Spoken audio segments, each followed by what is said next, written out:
మీ జీఐఈటీ ఇప్పుడు జీజేయుగా మారింది. 2000కు పైగా ప్లేస్మెంట్స్, ఐపీఎం, కేపీఎంజీ వంటి సంస్థలతో ఇంటిగ్రేటెడ్ కోర్సులు. యూపీఎస్సీ కోచింగ్, అడ్మిషన్లు ఓపెన్. పన్నీర్ బిర్యానీ, పాలక్ పన్నీర్, పన్నీర్ బటర్ మసాలా, కడాయి పన్నీర్ చెప్తుంటే నోరూరిపోతుంది కదా. నిజమే, చిన్న పిల్లలైతే మరింత ఇష్టంగా తింటుంటారు. అందులోనూ వెజిటేరియన్స్ కి అయితే ఇది నాన్ వెజ్ లెక్కే. కానీ మనం తింటున్న ఆ పన్నీర్ అంతా రియల్ పన్నీరేనా? అందులో కల్తీ ఎంత? అందులో నిజమెంత?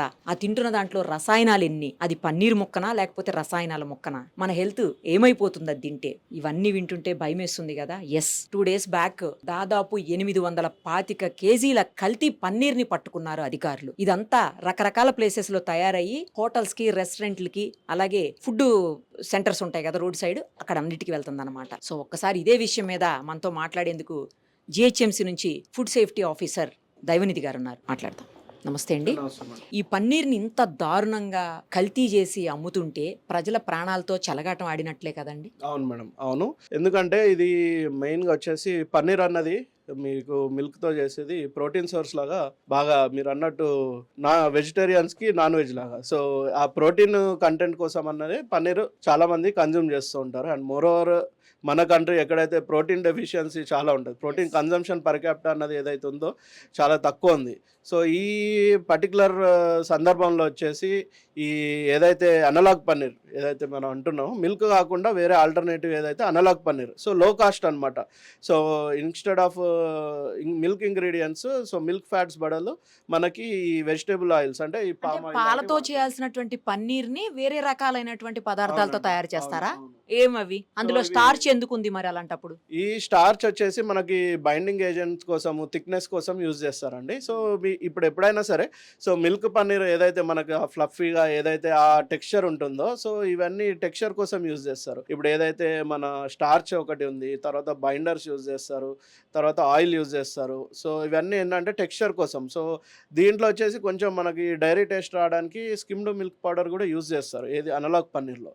కాకపోతే ఎంత చెప్పినా రియల్ పన్నీరే, ఫేక్ పన్నీరే. సో మెయిన్లీ ఏంటి అంటే ఇవన్నీ సో కమర్షియలైజేషన్ కోసం అండి. సో ఏంటంటే కాస్ట్ కటింగ్, మెయిన్గా రెస్టారెంట్స్ వాళ్ళైనా ఎవరైనా కాస్ట్ కటింగ్ కోసం అని చెప్పేసి ఇవి చేయడం. సో ఎఫ్ఎస్ఎస్ఐ ప్రకారం ఏది ఉందంటే analogue paneer is for consumption. So కన్జంప్షన్కి పర్మిషన్ అయితే ఉంది, ప్రొవైడెడ్ సప్లయర్ ఎవరైతే ఉన్నారో లేబుల్ మీద కరెక్ట్ డిక్లరేషన్ ఉండాలి.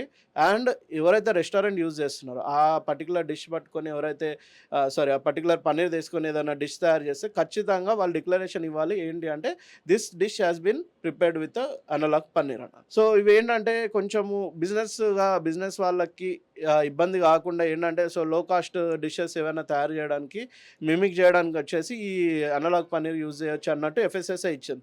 బట్ దట్ డజంట్ మీన్ ఏంటంటే మీరు ఇష్టం ఉన్నట్టు వాడడానికి. అండ్ మోర్ ఏవైతే మనకి నామ్స్ ఉన్నాయో నామ్స్ ప్రకారము వర్క్ చేయకుండా అండ్ మోర్ ఓవర్ ఏంటంటే ఫుడ్ గ్రేడ్ మెటీరియల్స్ కాకుండా నాన్ ఫుడ్ గ్రేడ్ కెమికల్స్ ఏమైనా వాడినా కానీ ఖచ్చితంగా దాని మీద యాక్షన్ అన్నది ఉంటుందండి. సో అది ఒక దృష్టిలో పెట్టుకోవాలి. అండ్ మోర్ ఓవర్ మేము కూడా ఒకటి డైరెక్టివ్ ఇస్తాం మా సైడ్ నుండి. సో ఏవైతే ఈ అనలాగ్ పన్నీర్ ఎవరైతే యూజ్ చేస్తున్నారు రెస్టారెంట్ వాళ్ళు, so will make sure that they mention that in the menu. ఎందుకంటే మీరు చెప్పినటువంటి అనలాగ్ పన్నీర్ ఏదైతే ఉందో అది సింపుల్ గా నార్మల్ గా అర్థమయ్యే లాంగ్వేజ్ లో చెప్పాలంటే ఆర్టిఫిషియల్ పన్నీర్, అంతేనా? పన్నీర్ అంటే పాలతోటి తయారు చేస్తారు, పాలు ఇరిగిపోయిన తర్వాత పగలగొట్టి తయారు చేసేది పన్నీర్, రియల్ పన్నీర్. ఇప్పుడు మీరు చెప్తున్నది వేరే రకాలైనటువంటి వాటితో స్టార్చ్ యూజ్ చేస్తారంటున్నారు, ఆయిల్ వెజిటబుల్ ఆయిల్ అంటున్నారు, ఇట్లా రకరకాల వాటితో తయారు చేస్తారు. సో ఇదైతే ఆర్టిఫిషియల్ పన్నీర్ అని చెప్పొచ్చా సింపుల్ గా? ఆర్టిఫిషియల్ పన్నీర్ అని కాదు మేడం, యాక్చువల్ దీనికి ఒక నామెన్క్లేచర్ ఉంది, అనలాగ్ పన్నీర్ అని చెప్పేసి. Analog paneer nothing but artificial paneer. Artificial అంటే లేని దాన్ని ఉన్నట్టు సృష్టించడం అన్నట్టు అనమాట, అంతే. సో ఇది ఉన్నదని కూడా చాలా మంది ఇంకా ఐడియా కూడా ఉండదు. సో ఇది ఖచ్చితంగా సో ఇటువంటి ఏంటంటే, సో మోస్ట్లీ మ్యానుఫ్యాక్చరింగ్ యూనిట్స్ ఈ పర్టికులర్ దానికి ఏంటంటే ఖచ్చితంగా మన దగ్గర ఇంకా నార్త్ ఇండియాలో ఇంకా ఎక్కువ ఈ ఇష్యూ ఉంటుంది, ఎందుకంటే అక్కడ పన్నీర్ బాగా ప్రిఫర్ చేస్తారు కాబట్టి. సో అక్కడ కూడా సేమ్ ఇంతకుముందు ఎఫ్ఎస్ఎస్ఐ వాళ్ళతో కూడా ఈ విషయంలో డిస్కషన్ చేసాం. సో ఆ టైంలోనే డైరెక్టివ్ ఏదైతే వచ్చిందంటే ఈ ఖచ్చితంగా పన్నీర్ ఏదైతే ఇట్లాంటి అనలాగ్ పన్నీర్ యూజ్ చేస్తున్నారో సో ఖచ్చితంగా వాళ్ళు మెన్షన్ చేయాలని చెప్పేసి. సో ఏంటంటే ఈ మెయిన్గా ఈ యూజ్ చేయడం వల్ల ఏంటంటే ఇన్స్టెడ్ ఆఫ్ మనకు కావాల్సిన ప్రోటీన్ బదులు ఫ్యాట్ వస్తుంది అనమాట. సో హెల్త్ హెల్త్ ఇష్యూస్ ఏదైతే రెగ్యులర్ మన హెల్త్ ఇష్యూస్ ఈ ఎక్సెసివ్ ఆయిల్ యూజ్ చేయడం వల్ల ఏదొస్తుందో సో ఇది దానికి యాడ్ అయిపోవడం కానీ దాని హెల్తీ ఆప్షన్ ఏదైతే అనుకుంటున్నామో అది ఉండకుండా అయిపోతుంది అనమాట. సో ఇప్పుడు యాక్చువల్లీ ఏదైతే పన్నీర్ ఉందో అంటే ఈ అన్లాగ్ పన్నీర్ అని మీరు చెప్తున్నారు, ఈ అన్లాగ్ పన్నీరు తయారు చేయాలంటే కూడా FSSAI నుంచి పర్మిషన్ ఉండాలి, సేమ్ టైం GHMC నుంచి కూడా పర్మిషన్ తీసుకోవాలి, ఫుడ్ సేఫ్టీ అథారిటీ నుంచి కూడా తీసుకోవాలి. అవేమీ తీసుకోకుండా వాళ్ళు ఇష్టానికి పన్నీర్ తయారు చేస్తున్నారంటే అందులో కెమికల్స్ కలుపుతున్నారా, లేకపోతే అన్లాగ్ పన్నీర్ని ఏదైతే పర్మిటెడ్ ఉందో ఆ పర్మిటెడ్ ఉన్నంత లోపలనే కెమికల్స్ లేకపోతే ఏవైతే ఉన్నాయి ఆయిల్స్ అవి కలుపుతున్నారా లేకపోతే ఎక్స్ట్రా కలుపుతున్నారా అనేది మనకు తెలియదు కదా. అక్కడ కల్తీ జరుగుతుండొచ్చుగా. అవును మేడం, ఆప్షన్ ఉంది. సో అక్కడ కల్తీ జరిగే ఆప్షన్ ఖచ్చితంగా ఉంటుంది. ఎందుకంటే ఇప్పుడు మెయిన్గా వచ్చేసి మన ఇంగ్రీడియంట్స్ ఎక్కువ. సో మన రెగ్యులర్ పన్నీర్లో వచ్చేసి మెయిన్లో మిల్క్ ఒకటే ఇంగ్రీడియంట్. సో ఇక్కడ ఇంగ్రీడియంట్ లిస్ట్ ఎక్కువ ఉంది. అండ్ మోర్ ఓవర్ ఏంటంటే ఇవి ఇండస్ట్రియల్ గ్రేడ్ వాడుతున్నారు, ఫుడ్ గ్రేడ్ వాడాలి ఖచ్చితంగా. ఇప్పుడు స్టార్చ్ అయినా ఎమల్సిఫైర్స్ అయినా కానీ సో ఫుడ్ గ్రేడ్ వాడుతున్నారా లేదా అని ఎప్పుడైతే మీకు నంబర్ ఆఫ్ ఇంగ్రీడియంట్స్ ఎక్కువ అవుతుందో సో ఏంటంటే ప్రతి ఒక్క ఇంగ్రీడియంట్ ఖచ్చితంగా ఫుడ్ గ్రేడ్ అన్నది ఉండాలి. సో తర్వాత ఇవి స్టెబిలైజర్స్ అని యూజ్ చేస్తారు, తర్వాత మన ప్రిజర్వేటివ్స్ అని యూజ్ చేస్తారు. సో అన్నీ యాజ్ పర్ నామ్స్ ఉన్నాయా లేదా, ఫుడ్ గ్రేడ్ యూజ్ చేస్తున్నారా లేదా. సో మెయిన్గా కొన్ని ఇష్యూస్ ఏమొస్తున్నాయంటే ఇప్పుడు ఎవరైనా ఇంట్లో తయారు చేస్తున్నారు, సో అది కమర్షియలైజ్ అవుతుందా లేదా అన్న మనకి సాధారణంగా ఐడియా ఉండదు. సో ఎక్కడ నుంచి అన్న ఇట్లా కంప్లైంట్ వచ్చినప్పుడు అప్పుడు చూస్తే సో ఈ ల్యాబ్కి వెళ్ళాకనే మనకి అది ఫేకా రియలా అన్నది తెలుస్తుంది. సో అందుకే ఖచ్చితంగా ఏంటంటే ఇది ఎగ్జాక్ట్లీ మన రెగ్యులర్ పన్నీర్ ఎట్లుంటుందో ఇది కూడా అట్లాగే ఉంటుంది కాబట్టి సో దీనికి కోసం స్ట్రిక్ట్ నామ్స్ అయితే చేయడం జరిగింది. సో ఖచ్చితంగా డిక్లరేషన్ అనేది ఇవ్వాలని చెప్పేసి. ఇప్పుడు అనాథరైజ్డ్ పన్నీర్ని అమ్ముతున్నారు కాబట్టే కదా వీళ్ళు పోలీసులు కానీ లేకపోతే మీ డిపార్ట్మెంట్ వాళ్ళు కానీ సీజ్ చేశారు. అనాథరైజ్డ్ కానప్పుడు అసలు సీజే చేయరు. అనాథరైజ్డ్ ఉంది అంటే అందులో కల్తీ ఉంటుండొచ్చు, ఉండే ఛాన్సెస్ ఉన్నాయి మేడం 100%. సో అక్కడ ఏంటంటే ఇంతకుముందు మేము డిస్కస్ చేసినప్పుడు ఇంగ్రీడియంట్స్ అన్నీ యాజ్ పర్ నామ్స్ ఉన్నాయా లేదా అన్నది చూసుకోవాలి. ఇప్పుడు మిల్క్ అది మొత్తం రెగ్యులర్ మిల్క్ ఇప్పుడు పెద్ద కంపెనీస్లో ఏదైతే మిల్క్ ఉంటుందో సో అన్ని స్ట్రింజెంట్ టెస్టింగ్ ఉంటుంది. సో ప్యాకింగ్ అయిన తర్వాత కూడా మనకి ప్రతి ఒక్కటి సో యాజ్ పర్ నామ్స్ ఉంటుంది. ఇప్పుడు ఏదంటే చిన్న మ్యానుఫ్యాక్చరర్స్ మెయిన్గా మనకు ప్రాబ్లం వచ్చేది చిన్న మ్యానుఫ్యాక్చరర్స్ తోటే. సో ఏంటంటే కొంచెం away from the public areas select చేసుకొని సో ఎక్కడన్నా చేస్తుండాలి. సో అక్కడ ఏమన్నా ఇప్పుడు మనకి ఎట్లా తెలిస్తే ఏదన్నా రెస్టారెంట్ ఇన్స్పెక్షన్కి వెళ్ళినప్పుడు అక్కడ పన్నీర్ శాంపుల్ తీసాం అనుకోండి, సో అప్పుడే మనకి ల్యాబ్ పంపించిన తర్వాతనే ఐడియా వస్తుంది. ఆర్ ఎల్స్ మేబీ వన్ దగ్గర బిల్ చూసాం మనం, రెస్టారెంట్ వన్ దగ్గర బిల్ చూసినప్పుడు సో దాని మీద వాడు మెన్షన్ చేస్తాడు, పన్నీర్ అనే మెన్షన్ చేస్తాడు. సో డైరీ ప్రొడక్ట్స్ అని చెప్తాడు, కింద పన్నీర్ అని బిల్ మెన్షన్ చేస్తాడు. సో మనం చూసి ఏం చెప్పడానికి లేదు. సో ఎప్పుడైనా కానీ సో ల్యాబ్కి వెళ్ళినప్పుడే మనకి ఐడియా వస్తుంది అనమాట ఖచ్చితంగా ఇది అనలాగ్ పన్నీరా కాదా అన్నది. సో వాడు అనలాగ్ పన్నీర్ని ఒరిజినల్ పన్నీర్ అని డిక్లేర్ చేసినా కానీ అక్కడ తెలిసిపోతుంది. సో దాని బేసిస్ మీద మేము సబ్స్టాండర్డ్ అని ఉంటుంది, తర్వాత చీటింగ్ టైప్ ఆఫ్ ఏంటంటే రాంగ్ ట్రేడ్ ప్రాక్టీస్ అని చెప్పేసి సో కేసెస్ వేయడం జరుగుతుంది మేడం. ఇప్పుడు ఇలాంటి ఏదైతే కల్తీ పన్నీర్ ఉందో ఇవి తినడం వల్ల గ్యాస్ట్రైటిస్ ప్రాబ్లం కావచ్చు, లేకపోతే హార్ట్ ప్రాబ్లమ్స్ కావచ్చు, లేదు అంటే క్యాన్సర్ లాంటి ప్రాణాంతక వ్యాధులు కావచ్చు, అలాంటి వాటి బారిన పడే అవకాశం లేదంటారా ప్రజలు? మేడం మెయిన్గా వచ్చేసి ఈ క్యాన్సర్ అన్నది వచ్చేసి చాలా మందికి ఏంటంటే దానికి రీజన్ తెలియదు. సో క్యాన్సర్ అన్నది ఈ రోజు రేపు ట్రిగ్గర్ అయ్యేది కాదు. సో మనం చిన్నప్పటి నుంచి రకరకాల మీరు అన్నారు చాలా వరకు ఏంటంటే ఎయిర్ వల్ల, ఫుడ్ వల్ల, వాటర్ వల్ల సో మల్టిపుల్ ఒకప్పుడు సో చాలా రీజన్స్ ఉన్నాయన్నమాట. సో ఇవేంటంటే మెయిన్గా మనకి స్టడీస్లో ఎట్లున్నాయంటే ఒక 100 years బ్యాక్ ఇన్ని కెమికల్స్ లేవు ఫుడ్ దాంట్లో. సో ఫర్ ఎగ్జాంపుల్ ఈ ప్రిజర్వేటివ్స్, తర్వాత సింథటిక్ కలర్స్ ఉన్నాయి, తర్వాత ఈ ఎమల్సిఫైయర్స్ అని చెప్పేసి, స్టెబిలైజర్స్ అని చెప్పేసి ఇప్పుడు ఇండస్ట్రియల్ ప్రాసెసింగ్లో రకరకాల డైస్ యూజ్ చేస్తారు. సో ఏదైనా మన ఫుడ్ వర్క్ చేయడానికి.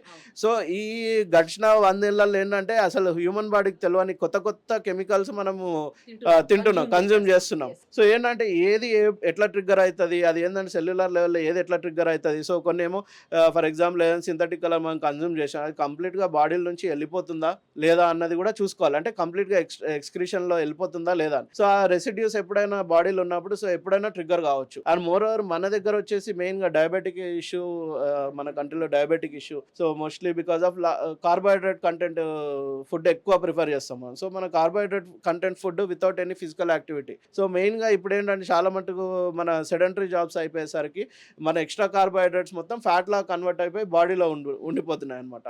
అండ్ మోర్ ఓవర్ ఏంటంటే ఈ వెజిటేబుల్ ఆయిల్స్ యూసేజ్ కూడా బాగా ఎక్కువ. సో ఇటువంటి ఫర్ ఎగ్జాంపుల్ ఏంటంటే ఇప్పుడు ఇదే ఈ ఫేక్ పన్నీర్ మనం చూసుకుందాం. సో మన ప్రోటీన్ బదులు మనకి ఫ్యాట్ కంటెంట్ ఎక్కువ వచ్చేస్తుంది, అది కూడా వెజిటేబుల్ ఆయిల్, పామ్ ఆయిల్ ఏదైతే ఉందో. సో డెఫినెట్గా ఏంటంటే అది లాంగ్ టర్మ్ ఇష్యూస్ అయితే 100% క్రియేట్ చేస్తుంది అండి. మీరు చాలా చోట్ల పెద్ద పెద్ద రెస్టారెంట్లలో కూడా ఈ మధ్య కాలంలో దాడులు చేస్తున్నారు మీ ఫుడ్ సేఫ్టీ ఆఫీసర్స్. చాలా పెద్ద పెద్ద హోటల్స్, పెద్ద పెద్ద రెస్టారెంట్లు. అసలు ఇక్కడ ఏది కల్తీ జరగదు అని అనుకున్న చోట్ల కూడా తర్వాత ఇక్కడ అంతా చాలా బాగుంటుంది, లేకపోతే హైజీనిక్గా ఉంటుంది అనుకున్న చోట్ల కూడా చాలా దారుణమైనటువంటి అన్హైజీనిక్ కండిషన్స్ మీరు కిచెన్లో చూస్తున్నారు. ఫ్రిడ్జ్ల్లో లేనిపోయినవి అన్ని నిల్వ చేస్తున్నారు, 2-3 రోజులు బట్టి నిల్వ చేసే ఈ నెలల తరబడి నిల్వ చేస్తున్నారు. అందులో చాలా రకాలైనటువంటి వెజిటబుల్స్ ఉన్నాయి నిల్వ చేసే వాటిల్లో. కుళ్ళిపోయిన, పాడైపోయిన, పుచ్చిపోయినవి, తర్వాత పేస్ట్ కూడా జింజర్ గార్లిక్ పేస్ట్, ఇలా రకరకాలు, తర్వాత చికెన్, మటన్ అన్నీ కూడా నిల్వ చేస్తున్నారు. ఫిష్ అయితే మొన్న కొన్ని 100 కేజీలు పాడైపోయినటువంటి ఫిష్ని పెట్టుంచారు ఒక పెద్ద రెస్టారెంట్ వాళ్ళు. సో ఇలా చేస్తే అసలు బయటికి వెళ్ళి తినాలంటే భయపడిపోయే పరిస్థితి ఉంది. మీరు ర్యాండమ్గా కొంచెం చెకింగ్స్, ఇన్స్పెక్షన్స్ ఎక్కువ చేస్తే బాగుంటుందేమో. డెఫినెట్‌గా మేడం. అది అవుతానే ఉన్నాయి ఏవైతే ఇన్స్‌పెక్షన్స్ అవి. సో, ఇప్పుడు ఏంటంటే మెయిన్‌గా మీరు కమర్షియల్ స్కేల్‌లో చూసినప్పుడు ఫర్ ఎగ్జాంపుల్ ఇప్పుడు మన ఇంట్లో చేసుకున్నాం. ఈరోజు కిలో మటనో, చికెనో తెచ్చుకుంటాము. ఈరోజు వండేసుకుంటాము. ఏమన్నా అయిపోతది మోస్ట్‌లీ. సో, ఈ కమర్షియల్ స్కేల్‌లో ఏమవుతుందంటే ఫర్ ఎగ్జాంపుల్ ఇప్పుడు ఫ్రోజన్ ఫిష్ అన్నారు. ఫ్రోజన్ ఫిష్ అన్నది 1 ఇయర్ 18 మంత్స్ దాకా దానికి షెల్ఫ్ లైఫ్ ఉంటది. ప్రొవైడెడ్ ఎప్పుడు -40లో -18లో అట్లా ఆ టెంపరేచర్స్‌లో పెట్టినప్పుడు, మెయింటైన్ చేసినప్పుడు. సో, అక్కడ ఏం చేస్తారంటే ఇప్పుడు మోరోవర్ ఇప్పుడు ఫర్ ఎగ్జాంపుల్ మనం ఒక ఏదైనా రెస్టారెంట్‌లో ఇప్పుడు వీకెండ్ అనుకోండి 10 ఆర్డర్ వచ్చేస్తది సడన్‌గా. చికెన్ 65 10 ఆర్డర్ వస్తది. సో, ఏందంటే దానికి ఖచ్చితంగా వాళ్ళు బాయిల్ చేసుకొని పెట్టుకోవాల్సి వస్తది ముందు. ఇక్కడ నార్మ్స్ ఏంటంటే మీరు ఖచ్చితంగా బాయిల్ చేసినప్పుడు ఆ ఫుడ్ ఏదైతే ఉందో సో రైట్ ఫ్రమ్ సప్లై నుంచి మీరు ఎక్కడ దాన్ని క్లీన్ చేయడము, దాన్ని మ్యారినేట్ చేసినప్పుడు ఖచ్చితంగా దాని మీద ఒక డేట్ మెన్షన్ చేయాలన్నమాట. సో మీరు ఏదైతే 1 to 4 డిగ్రీ మన రెగ్యులర్ ఫ్రిడ్జ్లో మీకు మ్యారినేట్ చేసింది ఒక 248 అవర్స్ దాకా పెట్టుకోవచ్చు. ఓకేనా? సో ఏంటంటే వాళ్ళు యాజ్ పర్ రూల్ ఏంటంటే సిన్స్ కమర్షియల్ ఆపరేషన్ కాబట్టి వాళ్ళు ఏదైతే మ్యారినేట్ చేస్తారో ఖచ్చితంగా దాని మీద లేబులింగ్ అనేది పెట్టాలి మేడం. వీళ్ళ హోటల్ రెస్టారెంట్స్లో ఏమైపోతుందంటే కస్టమర్స్కి సర్వీస్ ఇచ్చే దాంట్లో కిచెన్ని నెగ్లెక్ట్ చేసే పరిస్థితులు వస్తాయన్నమాట. అది సో ఏంటంటే మెయిన్గా ఇక్కడ రెస్టారెంట్స్ వచ్చేసి బయట వాళ్ళు ఏం చేస్తారు, టేస్ట్ అన్నది ప్రిఫరెన్స్ మీద పోతుంది. హెల్తీ ఫుడ్ తినడానికి రెస్టారెంట్ పోవడం అన్నది ఇట్స్ అ మిత్ అనమాట.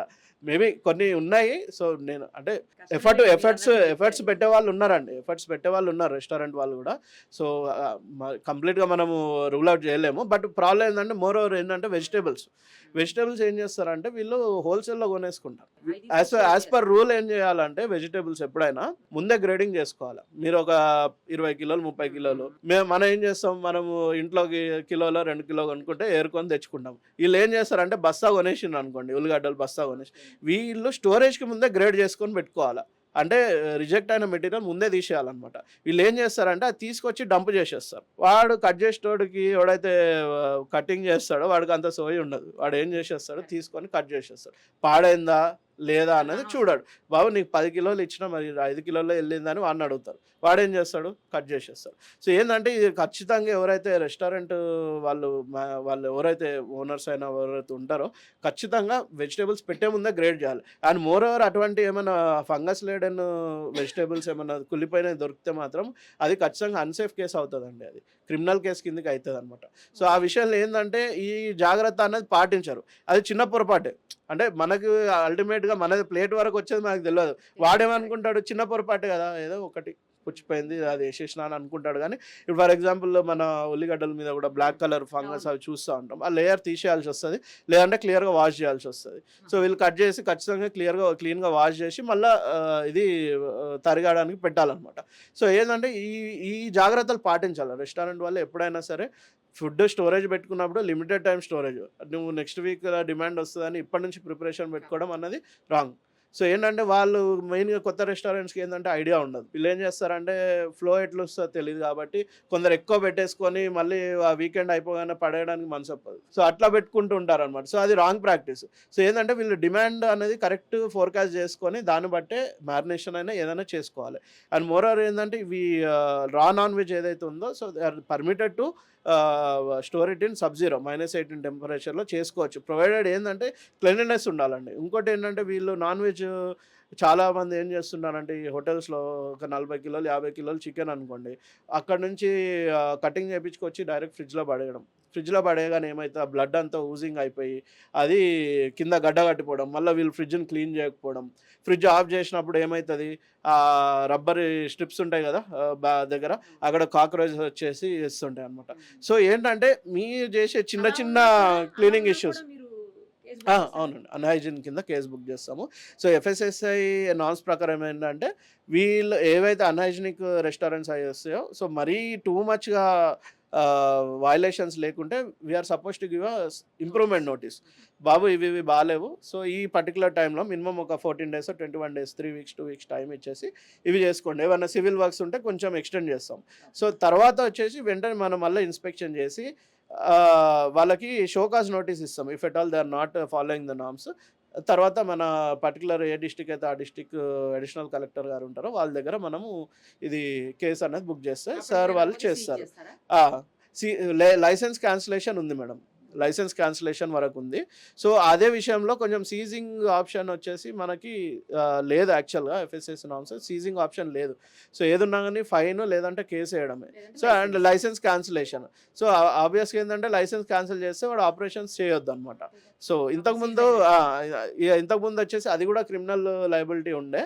సో రీసెంట్గా ఒక 3 years బ్యాక్ కొన్ని డీక్రిమినలైజ్ చేశారు. సో అది తీసేశారు. బట్ మోస్ట్లీ మనం ఇప్పుడు బ్యాక్గ్రౌండ్లో చేసే వర్క్ ఏదైతే ఉందో, సో చాలా రెస్టారెంట్స్ జాగ్రత్త పడుతున్నాయి. సో మీరు రీసెంట్గా ట్విట్టర్లో చూసింటారు మీరు మాట్లాడింది. So they are scoring good, but that doesn't mean ఏంటంటే ఈ చిన్న చిన్న పొరపాట్లు దగ్గర బాగా ఓపిక లేకుండా చేస్తూ ఉంటారు అనమాట. సో ఇప్పుడు వాళ్ళు ఏంటంటే ఒక్క వర్కర్ని పెట్టుకుంటే ఆలోచించేది నాకు కమర్షియల్గా లాస్ అయిపోతుంది అని చెప్పేసి. సో అది ఏదైతే ఉందో సో అది తగ్గించుకొని, సో మెయిన్గా ఏంటంటే హైజీన్ పరంగా ఇంకా దృష్టి పెంచాల్సిన అవసరం ఉంది రెస్టారెంట్స్.